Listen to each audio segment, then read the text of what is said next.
Uno de los sentimientos más fuertes que pueda haber es la ira. El sentir un coraje fuerte, una ira contenida o quizá ni siquiera contenida, simplemente esa sensación de odio, de rencor, de deseo de venganza. Es algo que, según se cree, trasciende a la muerte, convirtiendo a la persona en un fantasma vengador. Quédese conmigo, porque esta noche vamos a platicar acerca de este fenómeno que muchas veces se ha contado.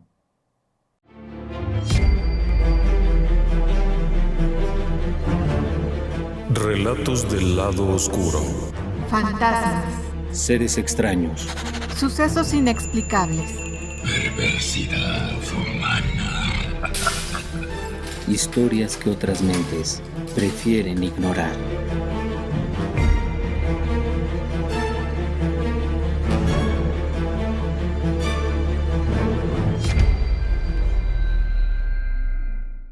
Déjeme que le lleve atrás en el tiempo y estamos en 1958. Una joven mujer ha contraído matrimonio 6 meses atrás. Es una chica encantadora que vive en la Ciudad de México, en esa Ciudad de México de finales de la década de 1950 en donde hay infinidad de eventos. Es una ciudad grande, en donde puede ir usted a un evento musical, a una obra de teatro, a una exposición, a comprar cosas. Hay tanto que ver y tanto con qué sorprenderse, que se entiende que esta joven disfruta la ciudad. Le encanta aquello. Es hija de una familia acaudalada. Cuando pidieron su mano, la familia inmediatamente aceptó el matrimonio, aun cuando aquel caballero era un hombre que por lo menos le llevaría unos 18 años. Así que mientras que ella tenía 21 años, aquel hombre rondaba probablemente los 40, pero era de origen europeo. Lo que significaba que tenía un plus. Era algo así como acercarse un poco a la nobleza. Había una idea extraña en la sociedad de aquel entonces de que eso le daba cierta alcurnia al matrimonio. La realidad es que era un tipo que tenía muchísimo dinero. Era propietario de varios ranchos ganaderos que producían leche. Así que dinero no faltaría. Regalo de bodas, bueno, entre muchos otros, estaba aquel hermoso Ford Lincoln. Había sido traído de los Estados Unidos, había conseguido que un pariente que vivía allá comprara el auto especialmente para ella y lo trajeran por tren, para que no se lo maltrataran rodándolo. Asientos de piel, precioso, 2 colores, con el capote removible. No es que fuera de esos convertibles, sino que tenía un capote rígido que se podía retirar, alguna cosa preciosa. La chica salía del rancho montada en aquel vehículo, por supuesto que era inusual. Una chica con aquella cabellera negra, larga, vestida con el último grito de la moda, con vestidos de crinolina en aquel hermoso automóvil, salpicando lodo por todas partes, porque finalmente el rancho, aun cuando estaba a unos 20 o 30 kilómetros de la capital, sí estaba en una zona abierta. Ella seguía con la idea de disfrutar de la vida. El esposo cada mañana a las 4 de la mañana ya estaba de pie, así es que para las 9 de la noche ya no se contaba mucho con él. Por ello quizá tampoco era tan reticente a permitir que su joven esposa fuera a las tertulias en la Ciudad de México. Había veces en que un chofer la llevaría para que no fuera sola. En otras ocasiones, aceptaba que se quedara a dormir en casa de los padres que tenían una hermosa residencia en una zona elegante de la capital, con tal de que no regresara por la noche. Pero en alguna ocasión, ella regresaba manejando. El hecho es que le gustaban sus zapatos de charol con tacón alto, aquel hermoso vestido con estas flores tan bonitas. Era como de color claro, con flores, el cabello negro suelto. Caminaba y se movía aquella crinolina mientras llevaba ese pequeño bolso colgando y saludaba cortésmente. La juventud, la belleza, la locura, el dinero, todo lo tenía. Aquella vez no fue la excepción. Había un evento, una inauguración de algo, un cóctel, como se decía en aquel entonces, así es que, tras hablarlo con su esposo, consiente en que vaya. Es la niña de sus ojos. Y cuando él no puede acompañarla, tampoco le va a impedir eso. Confía en ella, claro. Pasan los minutos, se convierten en horas, ella está lista.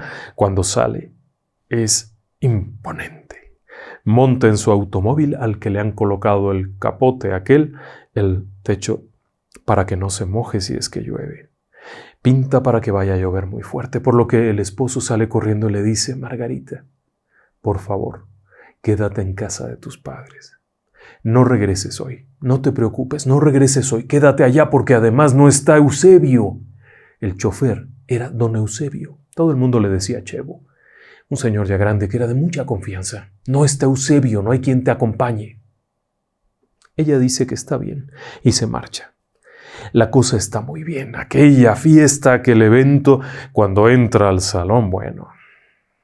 Las miradas vienen de dos partes, los caballeros que la ven impactante y las damas que la ven con una envidia que no sabe usted cuando camina con aquel vestido, con esos tirantitos. No se usaba strapless, no, por Dios. Se usaba con esos tirantitos, delgaditos. Platica, ríe, toma únicamente una copa. Esa es correcta, es una mujer correcta. Una sola copa. Y a eso de las 9 o 9:30 de la noche sale de ahí. Comienza a manejar en dirección hacia la casa de sus padres, como ha sido acordado, en medio de una enorme tormenta. El problema es que cuando llega no hay nadie. En la casa no hay nadie. No está nadie. No ha tenido el cuidado de hablar con ellos previamente, porque en el rancho no hay teléfono.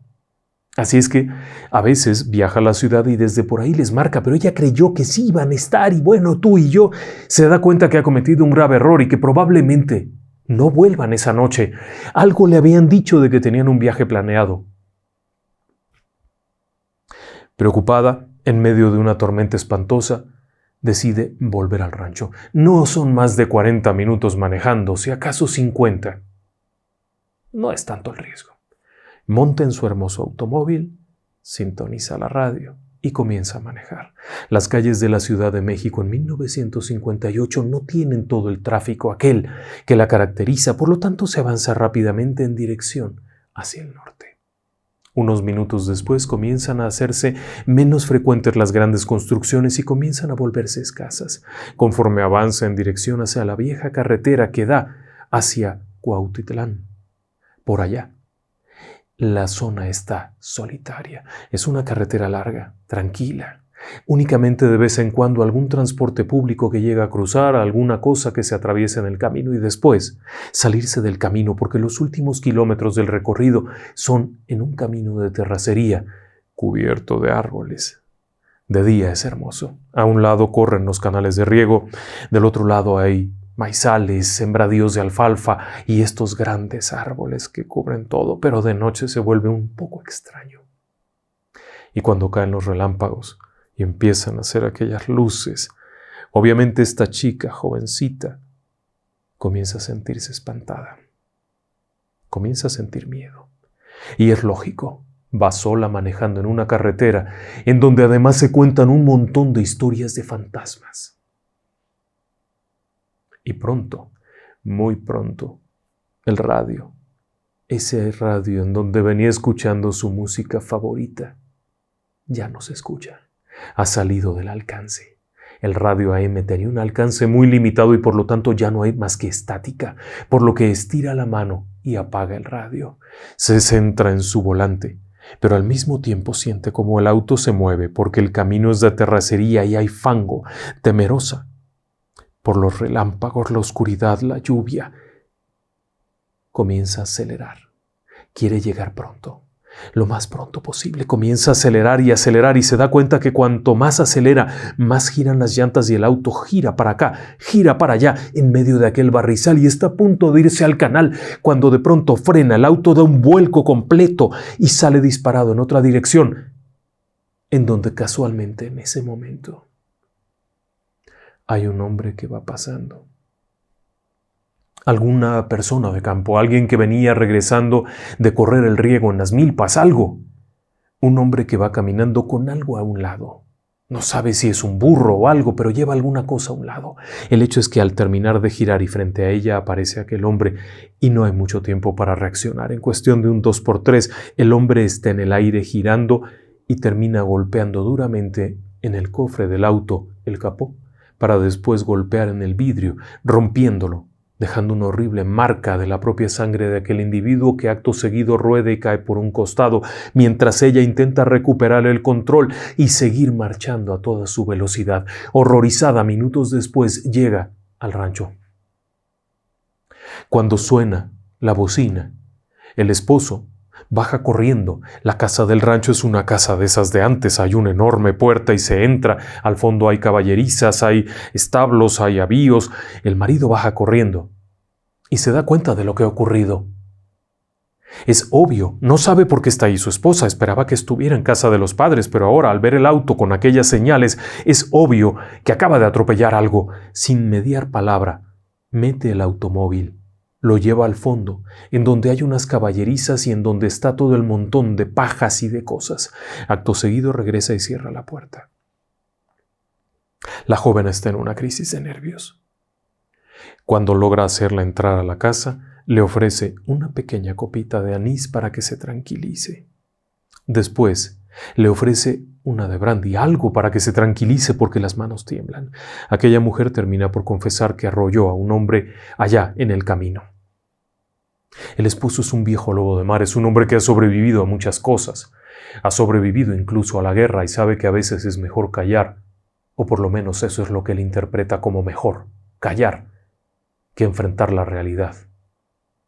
Por lo que decide no ir a ver a aquella persona, no ir a socorrerla, simplemente cerrar las puertas. Cuando todo ha pasado, es decir, a la mañana siguiente, la esposa está descansando. Hay mucho revuelo afuera.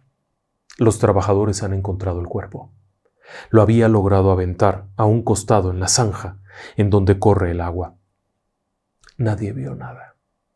El cadáver estaba ahí, mojado en el fango, golpeado, pero no saben qué fue. No saben cómo ocurrió. Nadie vio absolutamente nada en una noche de tormenta. Cómo resolverlo era fácil. Un par de días después, o quizá una semana después, un accidente dentro del lugar donde guardan el auto. Le han caído cientos de pacas de alfalfa, de esa que se aprieta, y paja y cosas, unas maderas, algo le ha caído encima y lo ha dejado hecho garras el auto.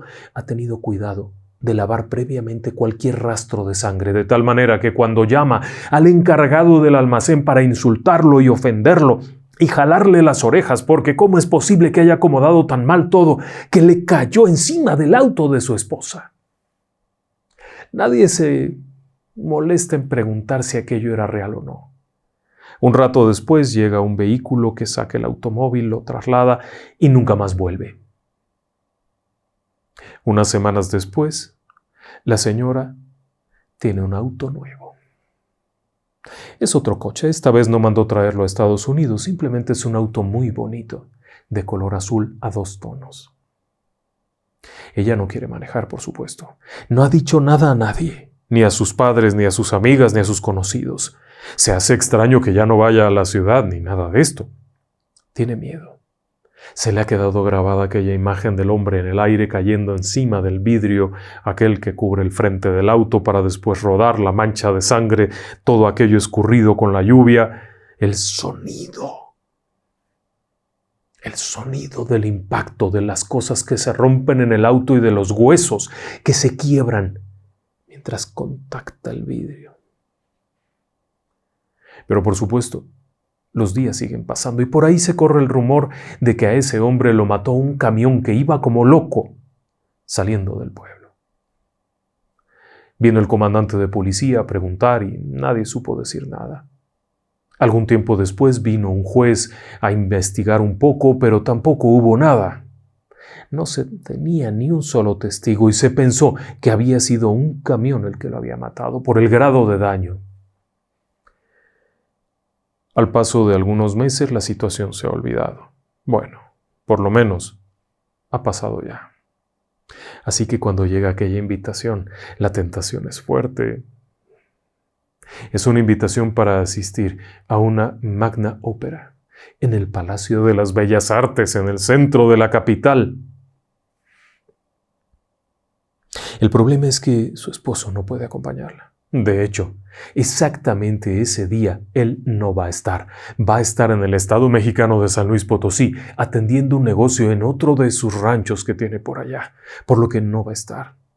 Pero no se preocupan, don Eusebio se va a encargar de llevarla y después de ahí traerla de regreso al rancho, porque también tiene por ahí un bautizo o alguna cosa al día siguiente. Está todo muy bien. Excepto por un detalle, don Eusebio se enferma gravemente esa mañana. Algo que ha comido le ha provocado un malestar que no puede estar de pie el hombre. Pero ella tiene boleto, tiene ya organizado un encuentro con sus amigas y algunos familiares se van a reunir ahí. ¿Cómo puede ser esto? ¿Cómo va a fallarles si ella es el alma de la fiesta y tiene tantos meses que no puede salir la pobrecita, que esa tarde toma su auto y sin pensarlo dos veces se va sola? El evento es una maravilla. Ese lugar es un sitio espectacular, es hermoso. Ahí dentro, la música suena también. Toma un par de tés. No toma ni una copa, por supuesto que no. 10 de la noche sus padres le dicen que no regrese, que ellos la llevarán a la mañana siguiente. Ella insiste, por supuesto es una mujer dinámica, activa, y le preocupa que sus padres ya son mayores, por lo que toma el automóvil y sin mediar palabra arranca. Comienza a manejar escuchando la música agradable de la radio mientras se aleja del centro de la ciudad rumbo al norte, y conforme se va apartando y van pasando las grandes construcciones para convertirse en esporádicas construcciones pequeñas y alguna población muy lejana en donde se ve la cúpula de una iglesia en medio de una carretera solitaria y oscura, ella sigue manejando hasta que se pierde la señal. Cuando llega al puente aquel por donde se cruza para empezar la terracería, no puede evitar sentir un escalofrío de pensar que ahí había ocurrido algo grave algún tiempo atrás. Pero se tranquiliza pensando que esa noche en particular no llueve.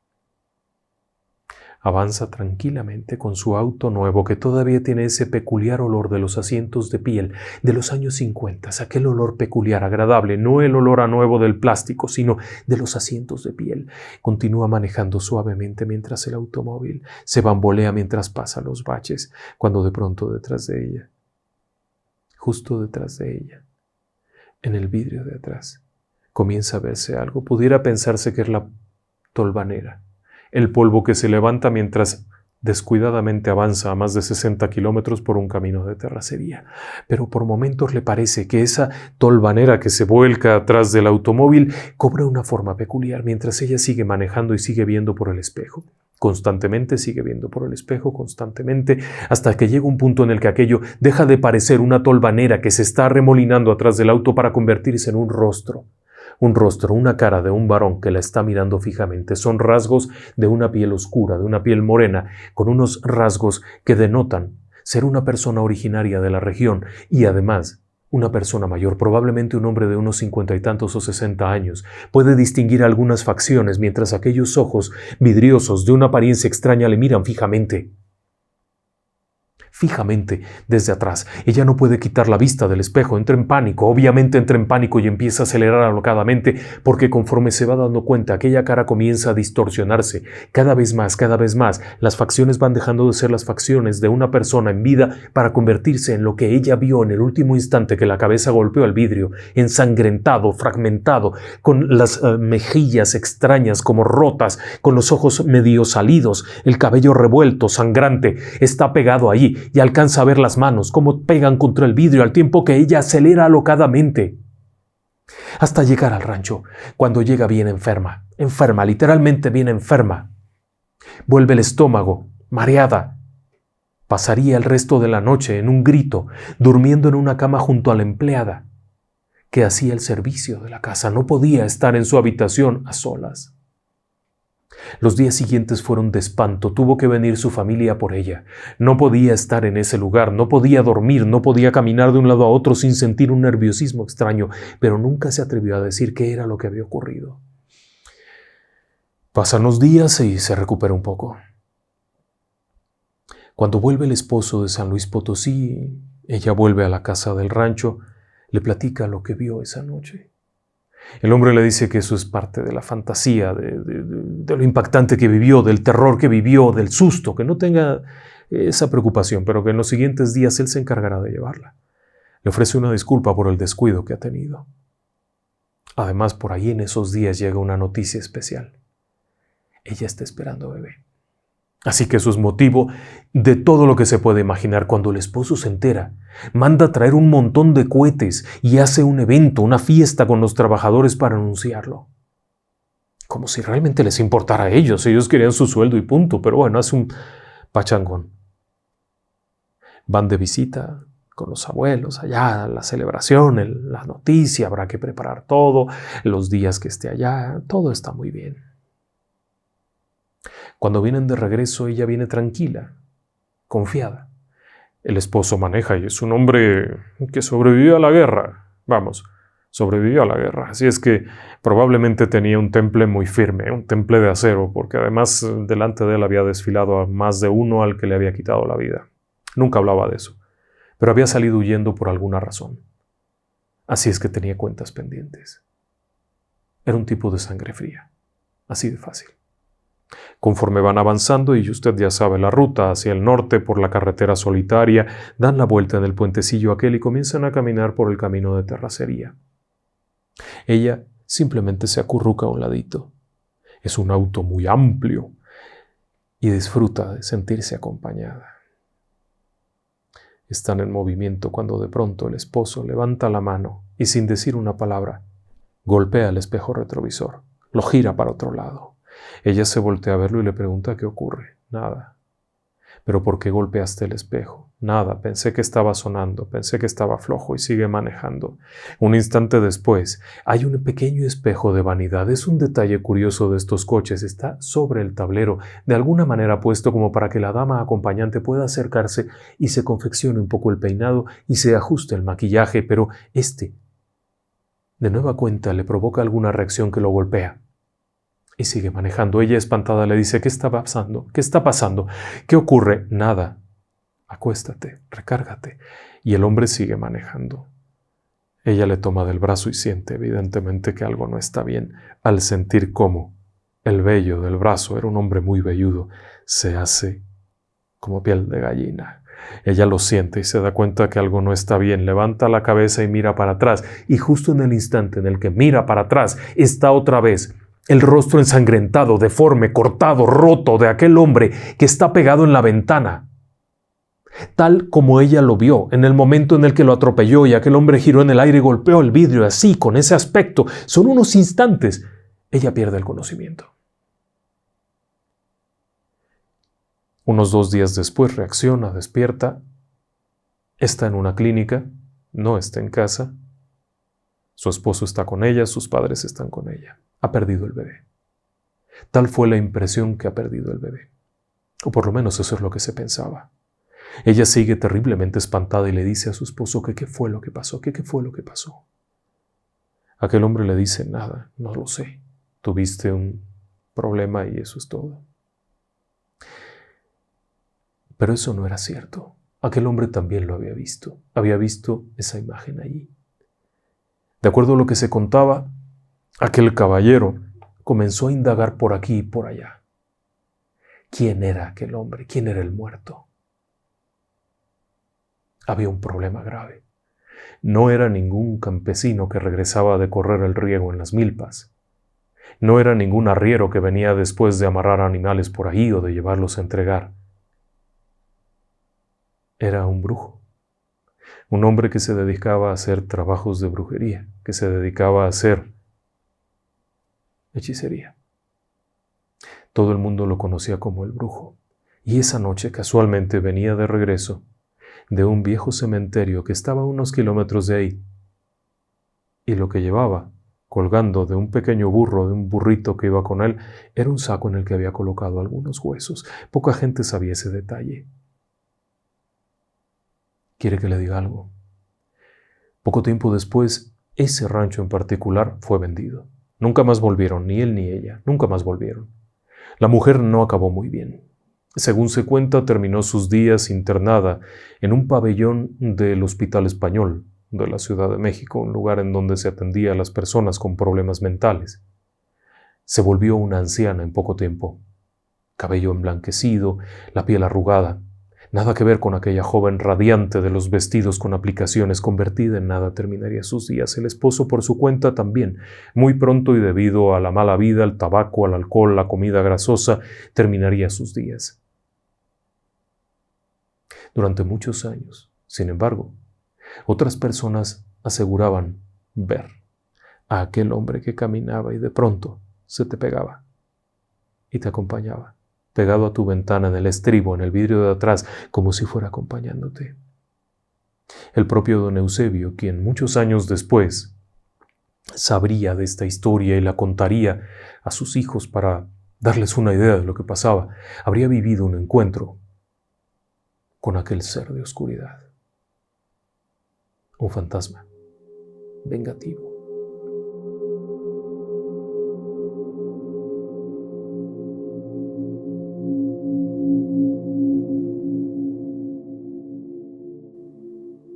No todos los fantasmas tienen que ser hechiceros, ni mucho menos. Hay otra historia interesante que se cuenta en Jalisco, México, cerca de Guadalajara, en Tlajomulco. Es una zona que durante muchos años fue apartada. Hoy en día está todo conurbado, es una enorme ciudad, pero en los años 60 y 70 era más bien a las afueras, allá lejos. Territorio de gente brava, territorio de gente armada, territorio de mucho tequila, territorio de muchos muertos. Y a veces los muertos ni siquiera tenían que ver con el pleito. Esa es la historia que le voy a compartir ahora. Un violín. Durante una de esas fiestas, un jaripeo como se le llama, comenzaron a llegar invitados, personas en general, unas chicas muy bonitas. Aquella región es una región que se conoce porque hay damas de gran belleza, caballeros muy valientes, muy grandotes, muy fornidos, que comienzan a tomar el trago y hay caballos haciendo suertes y música, todo el tiempo música. Después de una banda siguen los mariachis, después de los mariachis sigue otro músico y de pronto llega aquel hombre del trajecito negro. No parecía ser especialmente afortunado al llegar a un jaripeo con un violín que más parecía como para un salón de orquesta o algo similar. Al parecer alguien había tenido la feliz idea de que a la hora de una comida podría tocar música. Aquello se salió de control muy pronto. Conforme comenzó a tocar los primeros acordes de su elegante violín con aquel amanerado estilo propio de un concertista, se hizo evidente el disgusto de la concurrencia y más de uno de aquellos valentones que ya traía media botella de tequila encima y que quería lucirse delante de la distinguida dama que le acompañaba, comenzó a gritar improperios y a arrojar cosas. Por supuesto, la gente de la fiesta tampoco estaba muy de acuerdo en que le gritaran cosas a su invitado del violín, por lo que respondieron arrojando a su vez cosas, y aquello terminó en un zafarrancho impresionante y de pronto salieron a relucir las armas. Aquellos caballeros iban todos armados, por supuesto. Era parte del traje. El traje de charro es llevar una serie de adornos y una serie de cinturones y un sombrero brillante, gigantesco y una pistola. Y muy pronto la pistola salió a relucir y algunos balazos se dejaron escuchar aquí y allá, al tiempo que volaba una botella y al tiempo que se oían gritos de las damas que, horrorizadas, se refugiaban detrás de sus caballeros, mientras le gritaban groserías al otro y así sucesivamente sin que nadie se diera cuenta de que el amigo violinista estaba tirado junto a su violín en un charco de sangre. En alguno de tantos idas y venidas y de gritos, sombrerazos y balazos, alguien le pegó un balazo. O dos. Aunque aseguran algunos que eran más bien como 6. Es decir, que le habían descargado la carga completa del revólver. Cuando se dan cuenta de que ya está muerto el músico y de que hay por ahí 2 o 3 valentones heridos, y que hay mucho susto entre los asistentes, comienzan a dispersarse. Nadie sabe quién le pegó de tiros. Cuando llegan las autoridades, aquel hombre, el que había organizado la fiesta, que era una persona relacionada con la política y que tenía vínculos con el gobernador, o por lo menos eso presumía, y que conocía a no sé quién y a no sé cuál, muy pronto se hace de palabras con el agente del MP, es decir, el Ministerio Público, que llega a investigar, y terminan en buenos términos, y después de compartir una botella de tequila, platicar unas cuantas cosas y llegar a un cómodo arreglo, el cuerpo de aquel músico es retirado. ¿Dónde fue a parar? ¿Quién sabe? ¿Cómo fue que lo desaparecieron? No pregunte usted. Es difícil saberlo. El hecho es que aquel hombre, en la siguiente fiesta, en el siguiente jaripeo, cuando alguien le pregunta qué fue lo que pasó, ¿con qué? ¿Qué pasó allá cuando aquello de los balazos? No hubo balazos. Nadie se acuerda de nada, nadie supo nada. Y de aquel pobre hombre tampoco hubo mayor respuesta. Aun cuando muy probablemente la familia lo haya buscado, haya habido alguna pesquisa, muy pronto todo se pasó, todo se cayó. En alguna parte habrán encontrado el cuerpo y lo hicieron pasar como un asalto, lo que fuera. Pero en el reino de lo paranormal, las cosas no terminan simplemente porque alguien sea influyente, conocido, pariente o tenga algún trato con alguien más. Como agraviado fue por haber ocultado su muerte y no haberle siquiera dado una sepultura digna, una ayuda a la familia, algo. Contaban aquellas personas de Tlajomulco que aquel distinguido caballero que organizaba jaripeos y fiestas y que bebía grandes cantidades de tequila, tomaba esto, comía lo otro, bailaba, se reía, según contaban, muy pronto no solamente dejó de llevar la vida aquella elegante, distinguida de fiestas, sino que se le veía distante, parco, los ojos hundidos. El cabello comenzó a caerse, se le veía adelgazar. Por supuesto dijeron, está enfermo, ya le pegó por tanta bebida, ya se enfermó, ya esto, ya lo otro. Pero también se le veía en las noches levantarse en numerosas ocasiones. Nervioso. Una mañana apareció en la iglesia para pedir la confesión, para pedir que un sacerdote lo confesara. Lo que haya confesado solo él lo sabe. El asunto está en que eso no sirvió. Los días siguientes, hablando con su esposa, que por cierto era una mujer bastante triste en muchos aspectos por tener un marido así, se quejaba de lo horrible que estaba todo, de lo mal que le estaba yendo, de lo mal que se sentía, pero no se atrevía a decir la verdad. Hasta que la mujer le pregunta aquella mañana, ¿no sería mejor que dejaras de poner esa música tan horrorosa a todo volumen durante la noche? A lo que él respondió, yo no la pongo. Según se contaba, al caer la noche y probablemente después de las 11:30 o cercano a las 12, comenzaba a salir de la puerta de aquella enorme casa el sonido del violín. Pero cuando alguien entraba no había nada. Ni siquiera tenía un aparato donde poner discos de aquellos de vinil que tuvieran esa música. Él nunca había visto esa música, no sabía nada. Pero poco a poco se fue acabando. Cuando la esposa le decía qué pasa, él no quería decirlo. Hasta que finalmente, convertido en un esqueleto, prácticamente en un esqueleto, con la piel completamente arrugada, como si le sobrara cuero por todas partes, con un cinturón que en algún tiempo apenas le había detenido la gigantesca y voluminosa masa de su abdomen, ahora apenas alcanzaba en el último hoyuelo a sostenerle los pantalones que no se le cayeran.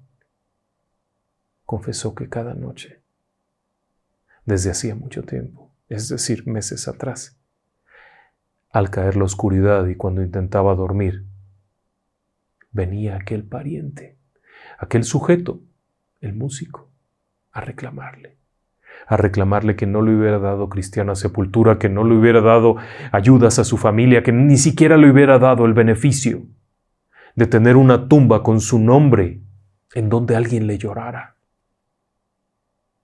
Por más que pedía, por más que fue a misas, por más que buscó al MP y a sus conocidos para que encontraran los restos y le dieran cristiana sepultura, de nada sirvió.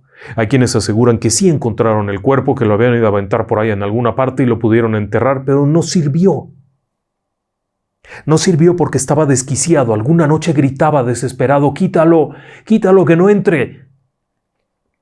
Otra noche amenazaba algo con un arma, como si fuera a dispararle a algo que no estaba allí. Después se lamentaba, gritaba, pedía, suplicaba. Nadie quería dormir cerca de aquel cuarto.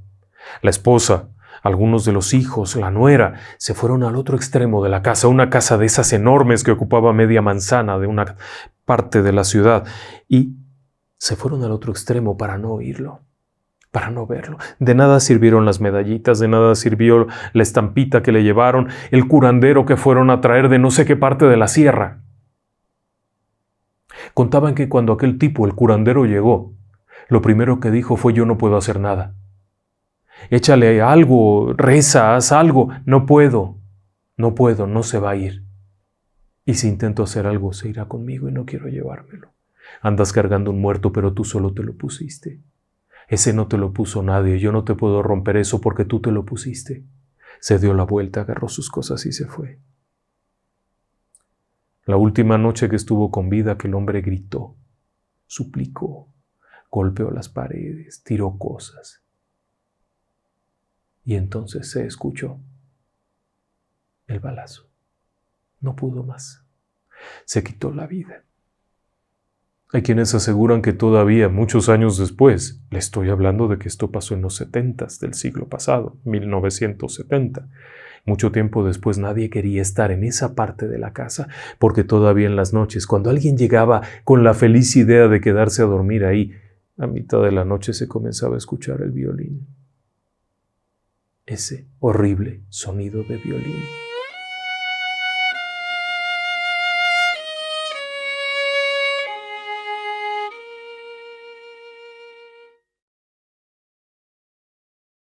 En este ámbito de lo paranormal y los fenómenos vengativos hay algunas características que se vuelven muy evidentes. Primero, la ira. Estas apariciones no pueden ejercer una acción directa sobre las personas. Eso no tiene sentido. No te pueden morder, no te pueden destruir, siempre y cuando no sea una presencia de carácter demoníaco, una presencia paranormal, un fantasma, alguien que no ha trascendido de este plano de existencia tras la muerte. No puede matarte, no te puede morder, no te puede dañar hasta el punto de matarte.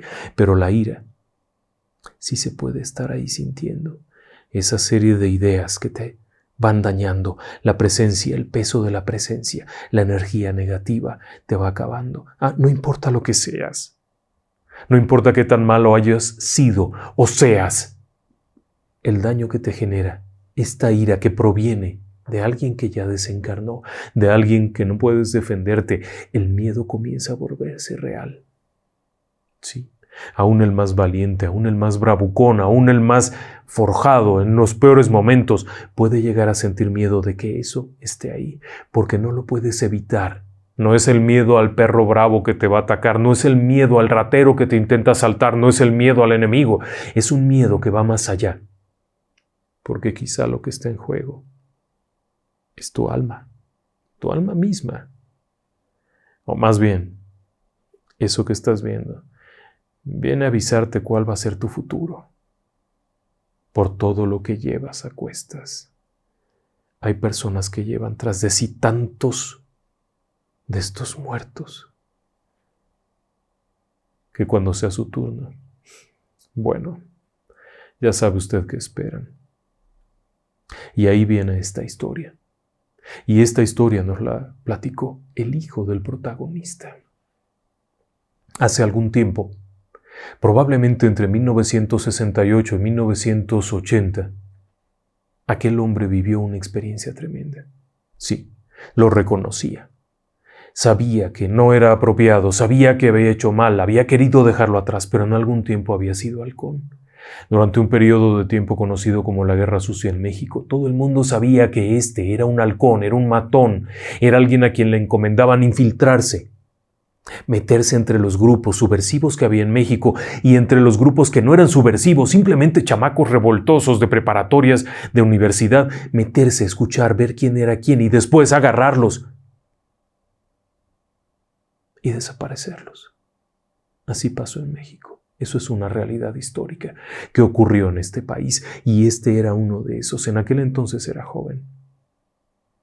Según contaba su hijo, su padre había sido lo peor de lo peor y seguía siéndolo. Eso no se le había acabado. Siempre lo fue. El problema es que hubo un momento en el cual mató a alguien. Según se decía, en un encuentro con una serie de pequeños grupos subversivos que estaban por ahí en la ciudad, pequeñas células que planeaban algo, al llegar fueron recibidos a tiros. Este hombre saca una pistola, dispara y mata a uno de aquellos jóvenes que probablemente ni siquiera llegaría a los 18 años, deja herido a otro y atrapan al resto de la célula. Todo el mundo va para allá. Cuando se acerca a ver al joven al que le ha disparado, es un chico. Todavía seguía con vida, mirándolo, con rencor, con ira. Era lo que podía ver en sus ojos. No se podía mover, las lesiones por los disparos de aquel revólver de calibre enorme habían sido fatales. No se podía mover, estaba inmovilizado, pero seguía viéndolo. Hasta que finalmente falleció. Ni siquiera se molestó en taparlo ni nada. Dio la vuelta y siguió. Y la vida siguió. Conoció a una mujer a la que le haría la vida imposible con sus perversidades y su crueldad. Se casó con ella, despótico, agresivo, violento, ebrio. Toda la vida alrededor de él era lo mismo. Esta violencia era natural en él. Era un tipo que se sentía bragado, como él decía, que era valiente, que era fuerte, que era todo lo que usted quiera y mande. Era capaz de voltearle una bofetada a la mujer delante de los amigos simplemente porque algo no le había gustado o porque había traído la bebida equivocada. Él había pedido de la botella azul y le había traído de la roja, y una bofetada, un insulto. Y entonces, un buen día después de tanto, la esposa está esperando un bebé. Y este hombre se pavonea. Es grande, se pavonea, se siente el amo del mundo, insulta, ofende, pero presume que su mujer va a tener un hijo y ese sí va a ser un hombre. Cuando llega el momento del parto, nace un bebé. Es un varón, un niño normal, común y corriente. La esposa está encantada porque para ella representa un escape el poder atender a este chiquillo. Él presume a su hijo, a su varón, al que le va a enseñar cómo es que va a ser hombre, al que le tiene que pasar aquel conocimiento. Y entonces empieza a ocurrir algo curioso. Cada noche empieza a aparecerle en sueños aquel joven al que mató. Según parece, aparecía primero como era. Tenía el pelo chino, negro, ensortijado, con unos ojos muy redondos brillantes. Y aparecía así, hasta lo podía ver sonriente. Decía que en esos primeros momentos no era espantoso verlo, era como un sueño, como algo normal. A veces hasta le parecía triste pensar en lo que había hecho, como que sentía algún remordimiento, pero aquello fue dejando de lado muy pronto cuando en los sueños, a mitad del sueño, aparecía aquel rostro horriblemente maltratado por las heridas, por la sangre, por lo que usted quiere y mande, con esos ojos redondos y el cabello chino ensortijado mirándolo en el instante en el que estaba muriendo. Y acto seguido, escuchaba el llanto del bebé. Sí, el llanto de su propio bebé que despertaba. No porque tuviera que comer, acababa de comer. No porque estuviera sucio, sino porque algo lo despertaba. La esposa estaba espantada. El chiquillo normalmente dormía muy bien. Durante el día no molestaba, pero casualmente, cuando el esposo se acostaba a dormir, de pronto, mientras el esposo comenzaba a agitarse, porque era evidente que se agitaba, respiraba rápido, manoteaba, parpadeaba rápidamente, era el momento en el que el bebé comenzaba a llorar. Y aquello se fue prolongando y se fue prolongando. Cuando el chiquillo tiene unos 2 años, duerme en otra habitación y sin embargo los sueños siguen y el bebé llora, grita. Cuando tiene posibilidad de hablar, le pide a su mamá que no venga. Que no venga. Ella le dice que no venga ¿quién? El hombre de la cara fea. ¿Cuál hombre de la cara fea? Eso no existe. Y la mamá lo cuida, lo apapacha, le hace piojito y el niño le dice que no quiere que venga. Va pasando el tiempo y el niño desarrolla un montón de problemas de salud derivados de la falta de sueño, de la inquietud. Creen que tiene algún problema neurológico, creen que tiene algún problema psiquiátrico y entonces llega la hermanita. Y con la hermanita ocurre exactamente lo mismo. Cada noche, mientras el papá tiene aquellos sueños horribles. De pronto la hermanita llora. Cuando el chiquillo tiene unos 6 años, sigue teniendo aquellas visiones, a pesar de que lo han llevado a algunos diferentes médicos y lo han investigado, electroencefalograma, un aparato para el sueño, etc. El niño sigue teniendo aquello y es muy inquieto además. Curiosamente la hermanita también. Y entonces es él, el papá, aquel, el matón, el que se da cuenta que de nueva cuenta, cuando él está soñando esos sueños terribles, ahora llora la niña y escucha cómo se levanta el niño pidiendo que lo dejen dormir con ellos. En su sueño, aquel sujeto siempre se reía de eso. Cuando la niña tuvo oportunidad de hablar, platicaba lo mismo, que no venga, mamá, que no venga. ¿Cómo es? Y obviamente cuanto más crecieron, tuvieron posibilidad de describir el pelo chino, los ojos redondos, con este aspecto extraño. Lograría sobreponerse, no sé cómo. Cuando tomaba algunas copas, no podía evitar decirlo, sufrirlo, llorarlo. No sé cómo lo evitaron. Algo habrán hecho. La señora era una mujer buena, era una mujer creyente, una mujer de fe, una mujer muy sufrida. Probablemente ella se encargó de hacer alguna cosa, algún ritual, oraciones, pedir perdón, lo que fuera. El hecho es que con el paso del tiempo, a eso de los 8 años, el niño ya dejó de verlo. Y muy pronto también la pequeña dejó de verlo, ya no estaba. Aunque el viejo aquel en sus sueños seguía viéndolo. Y cuando tomaba, estando ebrio, lloraba y pedía perdón. Porque cuando estaba en ese estado, decía que aquel joven venía y lo estaba viendo.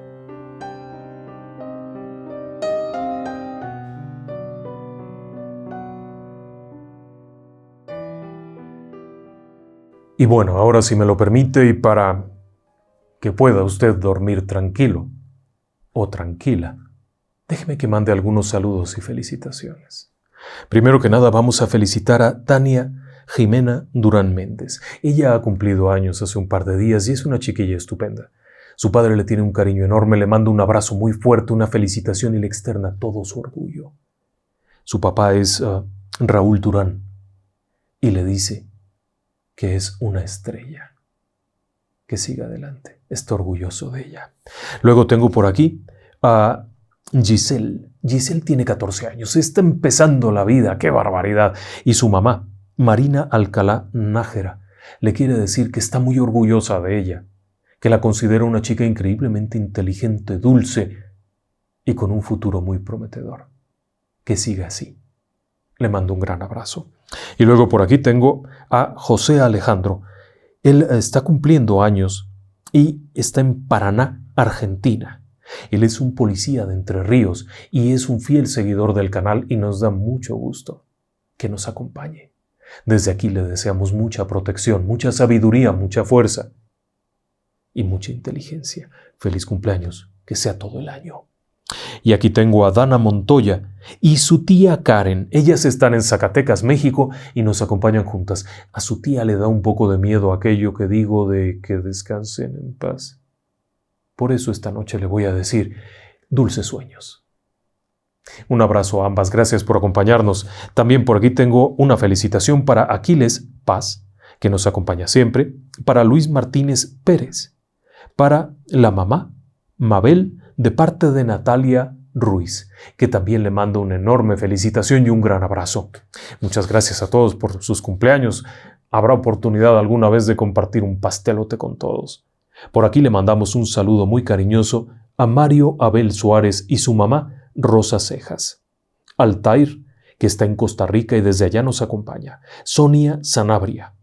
Carmen Mena Castro, que está en Chile y es una fiel seguidora del canal. Adela Pelayo y su esposo Ezequiel, que les gusta mucho el canal y verlo juntos.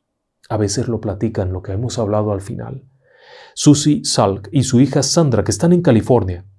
Sus 4 hijos y 3 nietos están en México. Y les mandan un gran abrazo a todos.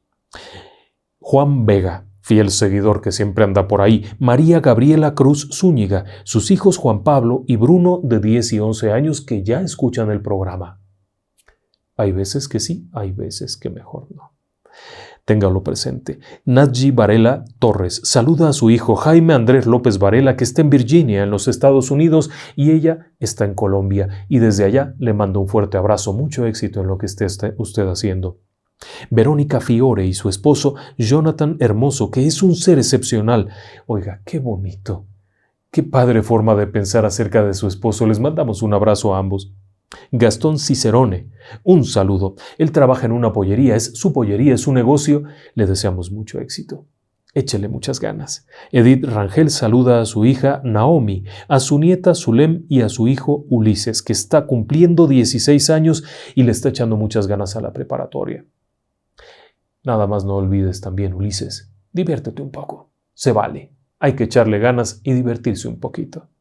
Kogashira Sersu saluda a Lisbeth Flores y a Guille, sus amigas. Iván Colín Hawick, que también es un fiel seguidor del canal, Brisa Mariel en el Estado de México y Francisco Javier Fernández Belbert en Alicante, España. Desde allá nos acompaña. Les mandamos un abrazo a todos. Muchas gracias. Muy buenas noches. Y que descansen en paz.